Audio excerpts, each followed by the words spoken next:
The upcoming Southern African Development Community SADC Summit, to be hosted by Harare, provides an opportunity for regional leaders to resolve the impasse over the disputed outcome of the August 2023 presidential elections. The main opposition political party has said, Ashperi Mushe Zimbabwe, tona main opposition CCC inoyachipina mahopes ayo on the SADC to resolve mnanga was disputed 2023 election victory. Aiwa, sare bena mashuka abudashi nyongo panapa, not over subscribe or like, or turn on the bell icon.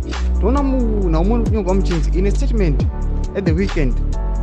CCC spokesperson Crimson Kwanan said, a SADC prepares to hold its annual summit this August. The hopes of Zimbabweans have been wrinkled to finding a lasting solution to the contested election results.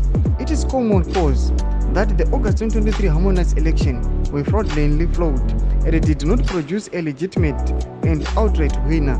This is acknowledged by all election observer missions, including SADC. This means that the government currently in place in Zimbabwe is illegitimate and not properly constituted in terms of the laws of the country. It is a de facto government.